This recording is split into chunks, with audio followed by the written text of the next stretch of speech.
안녕하세요, 선생님. 안녕하세요. 네. 이번에는 제가 궁금한 거 여쭤볼게요.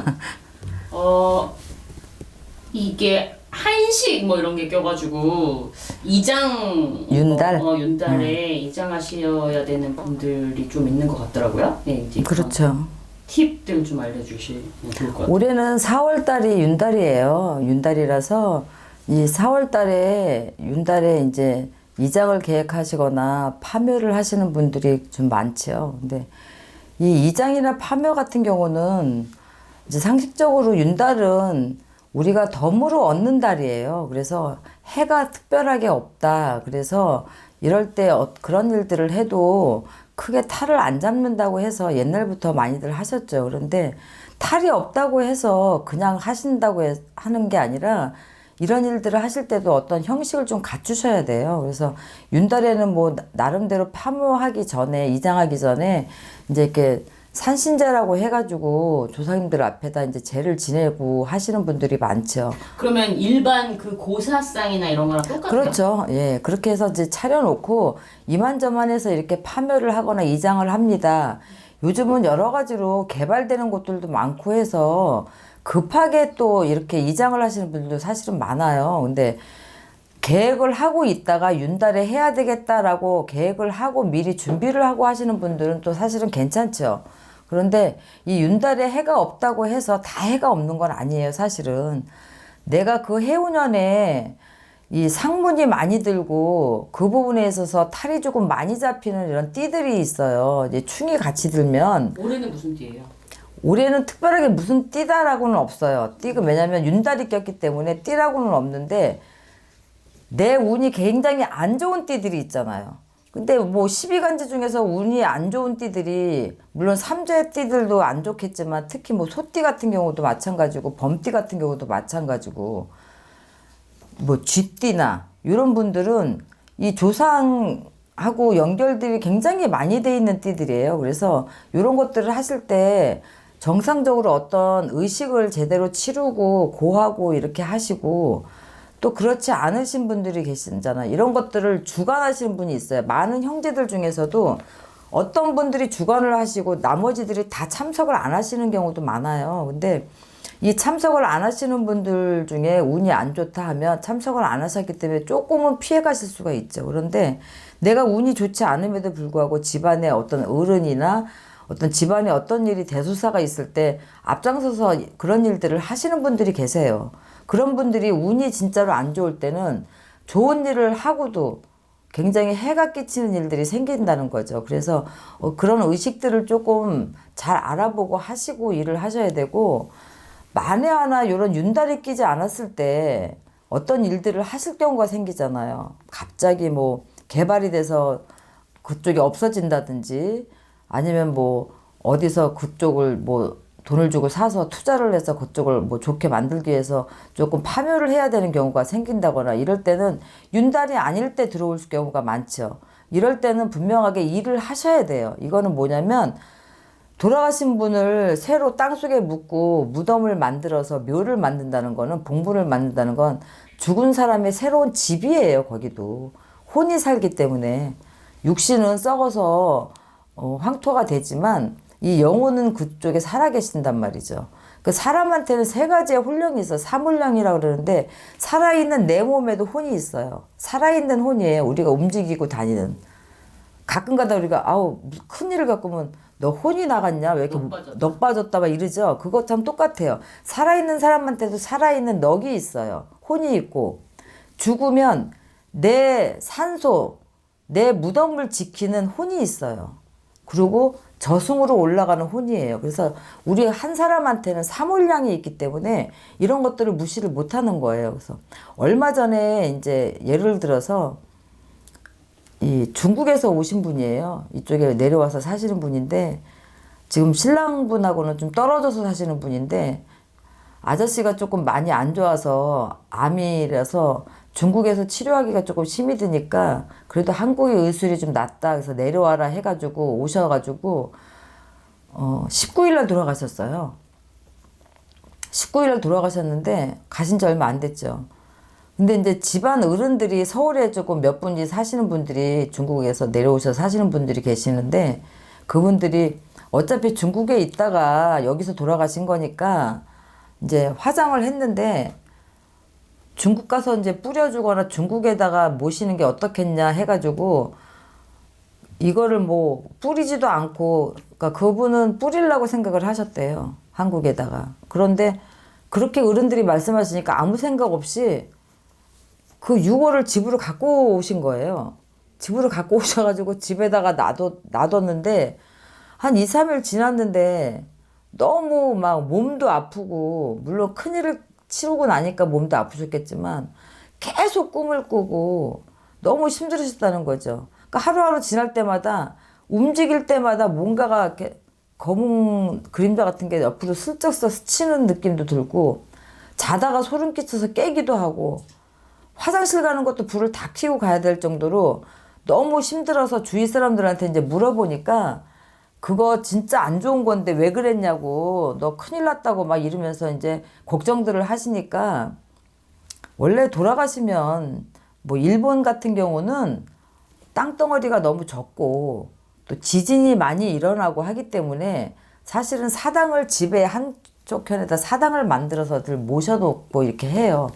그거는 그쪽 문화고 거기 지역상 특성이긴 하지만 우리나라 그 기본적으로 대대로 내려오는 우리 그 성향상은요. 돌아가신 분들을 화장을 하거나 화장도 예전에는 사실은 없었죠. 그런데 이게 봉분을 해서 무덤을 만들게 되면은 살아있으면 바로 우리가 살아서 죽게 되면은 살은 썩어서 황토가 되고 그 다음에 이 뼈는 썩어서 이제 물복된다 해요. 우리가 얘기할 때 다 자연으로 다시 다 돌아가는 거거든요. 근데 그거를 굳이나 요새는 이제 여러 가지 부분에 있어서 문화가 발달하다 보니까 납골당도 있고 다 해요. 왜냐면 개발들도 많이 하는데 이 산소 그 큰 대지를 다 그렇게 쓸 수가 없고 하다 보니까 또 그것도 관리 또 해야 되고 하다 보니까 깨끗하게 한다고 그렇게 좀 세대가 바뀌기도 했는데 그걸 집으로 갖고 오시고 나서 탈이 나신 거야. 그래서 그거를 정리를 해드린다고 얘기를 했어요. 이건 뭐냐면은 돌아가신 분의 그 넋을 편안하게 하늘로 가시고 내 땅에 묻혀야 됨에도 불구하고 내 집으로 갖고 오셔가지고 집안에 묶어놓은 형국이 된 거예요. 오도 가도 못하게 만들었으니 나를 풀어달라고 자꾸 자취를 주고 흔적을 주시는 거지. 그게 본인이 살아있는 사람한테는 무서움증이 되는 거고 그로 인해 가지고 자꾸 아프게 되는 거고 하는 거예요. 그래서 일을 해드렸는데 일을 해드리고 본인은 강가에다 뿌려드리고 싶다고 하더라고. 그 사시는 곳이 강 쪽에 계셨대요. 그렇다고 낚시도 좋아하고 하셨다고 해서 강에다 뿌려드리고 싶다고 해서 일을 하고 강에다 뿌려드렸거든요. 잠도 잘 주무시고 드시는 것도 잘 드시고 오히려 마음이 편하다고 하더라고요. 근데 중국에 있는 딸도 막 경기를 하고 굉장히 안 좋았다고 연락을 받았는데 그 딸도 다 편안해졌다고 하더라고요. 그 아저씨가 어찌됐든지 간에 한이 많다 보니까 그렇게 되셨겠지. 근데 이런 식으로 죽은 사람의 그런 유골이나 이런 부분에 있어서 화장을 하고 이장하는 데는 문제들이 굉장히 많아요. 그래서 특히나 이장을 하고 화장을 할 때 윤달이 안 꼈을 때 하시는 분들은 좋은 날을 골라서 하시면 돼요. 그런데 이 좋은 날이라는 건 사실은 없어요. 윤달이 아닐 때 그나마 가장 나한테 해가 되지 않는 좋은 날을 골라서 일을 하시는데 어떤 뭐 할아버지나 아버님이나 내 부모 존전에 어떤 이장이 있을 경우에 뭐 큰 자손이 있음에도 불구하고 작은 자손이 걱정돼서 우리한테 일을 의뢰하는 경우가 많아요. 그러면 기본적으로 산을 팠기 때문에 산타를 먼저 잡아야 되고요. 이장을 하고 화장을 하는 데 있어서 그 해에 나한테 들어오는 수가 나쁜 사람들은 분명하게 그게 거기 가서 꽂히거든요. 그러면은 그게 목숨을 앗아갈 수도 있고 하는 사업이 재물을 폭락을 할 수가 있고 집안이 풍지박산이 될 때 아들들 자손들이 이혼을 막 하거나 집안이 굉장히 안 좋은 일이 겹치는 수가 있어요. 사람이 죽어나가는 일도 흔하고요. 그럴 때 만약에 장남이 안 하고 차남이 했어요. 저희들한테 의뢰를 해서. 그런데 저희들이 할 수 있는 일은 그 차남 가족만 보호해 줄 수가 있어요. 그 탈을 잡아줄 수 있지, 그 일을 했다고 해서 형님네도 편안하고 동생네도 편안하게는 해드릴 수가 없다는 얘기죠. 그래서 이 모르고 넘어가면 굉장히 이 무서운 일들을 쉽게 생각하고 가시는 분들이 있거든요. 그러니까 저희 아는 분도 한 분이 장남이, 형님이 이런 걸 믿지 않으신다고, 그래도 어머니가 걱정이 돼서 좀 해야 될 것 같다고 얘기를 하시길래 의뢰를 해서 저희가 해드렸는데, 아니나 다를까 형님네가 너무 안 좋아지신 거예요. 교통사고가 나가지고 입원하셔서 조금 불편한 게 됐죠. 앞으로 이제 다리 쓰시는 일이 조금 힘들어지신 일도 겹쳤고, 딸도 이혼을 했고, 뭐 아들도 법 공부를 하고 계시다가 뭐 거의 1차 뭐 합격하시고 했는데 계속 그게 나머지가 또 안 돼가지고 좀 많이 힘들어지고 하셨었대요. 근데 결국에는 어쩔 수 없이 어머니 손 붙잡고 큰 형님이 다시 오셔서 다시 하셨어요.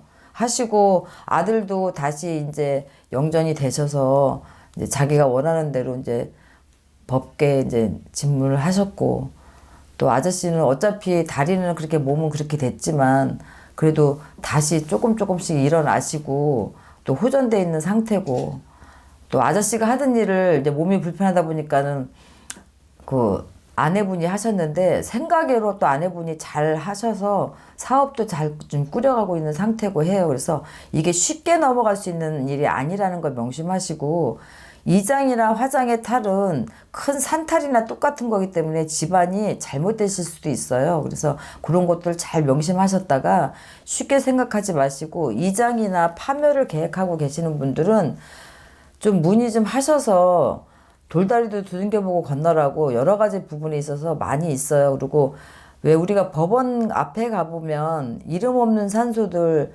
뭐 공지 올리잖아요. 언제까지 뭐 이장하세요. 만약에 그 안에 안 옮기게 되면은 저희가 마음대로 법원에 허락받고 조치 취합니다 하잖아요.